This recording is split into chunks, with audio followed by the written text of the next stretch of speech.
Tango le tatou, un conte sur la découverte de soi. Tango enroula sa tête dans sa coquille en cuir et se prépara pour dormir toute la journée. Plus tard, dans la fraîcheur du soir, il se réveillerait pour chasser, sur le sol de la forêt, des larves juteuses à manger. Mais maintenant, dans la chaleur de la journée, il était temps pour un tatou de se coucher. Mais aujourd'hui, Tango n'allait pas pouvoir dormir. Une volée bruyante de perroquets avait choisi de se poser sur les branches qui le surplombaient. Ils hurlaient et gloussaient et se querellaient à propos de l'équipe qui allait remporter le championnat. Bref, le genre de choses qui suscitait des disputes continues entre les perroquets.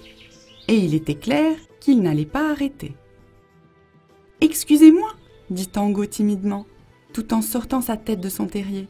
« Pouvez-vous baisser un peu le ton ? J'essaie de dormir. » Puis il ajouta « S'il vous plaît », comme la politesse l'exigeait toujours. Les perroquets baissèrent les yeux vers Tango et haussèrent les épaules. « Alors, quelle est ton équipe, l'ami ?» lui demandèrent-ils. Les perroquets appellent tout le monde l'ami. Qui va gagner la coupe ? Tango ne savait pas, bien sûr. Il ne connaissait rien au football. C'est une perte de temps que de lui demander. Interrompit un perroquet d'un verre criard. Les tatous ne connaissent rien au foot. D'ailleurs, ils ne savent rien du tout. Ils s'ensevelissent dans un terrier et dorment toute la journée. Ils ne vivent pas.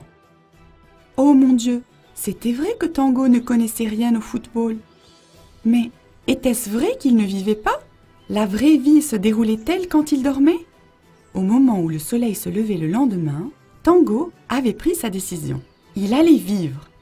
Pour la première fois de sa vie, il verrait la forêt baignée par la lumière du soleil. Qu'elle était pleine de couleurs au soleil. Tango n'avait jamais vu des couleurs pareilles. Et quel tumulte ! Quel bourdonnement ! Tout n'était que cliquetis, jacassements et pépiments. Tant de battements d'ailes, tant de tournoiements, tant de vie. Tango s'enfonça de plus en plus dans la clairière. Il s'éloigna de plus en plus de la sécurité que lui procurait son terrier. Soudain, la grande panthère noire surgit de nulle part. Elle n'avait jamais vu de tatou. Mais comme tous les chats, toute petite créature qui courait précipitamment sur quatre pattes suscitait sa curiosité. Tango sentit son haleine chaude comme elle le reniflait, et ce fut assez. En une seconde, il s'enroula dans sa coquille et la panthère se trouva en train de fixer du regard une balle dure toute ronde. La panthère tapa légèrement la balle, la retourna, la roula par-ci par-là. « Bah !» dit-elle, et elle l'envoya au loin avec sa grosse patte, tout droit vers le sommet des arbres. Les singes savaient tout sur les balles. Ils attrapèrent Tango avec agilité et le passèrent entre eux. Quel jeu amusant! Ils jouèrent même une sorte de basket-ball, version singe, tout en montant et descendant les arbres avec la balle. Mais quand ils firent tomber Tango et qu'il roula et dégringola la rive pour se jeter dans la rivière, ils ne tardèrent pas à se désintéresser de lui. Mais pas les alligators. Ils s'y connaissaient en jeu de balle aussi. Ils jouaient une sorte de water polo.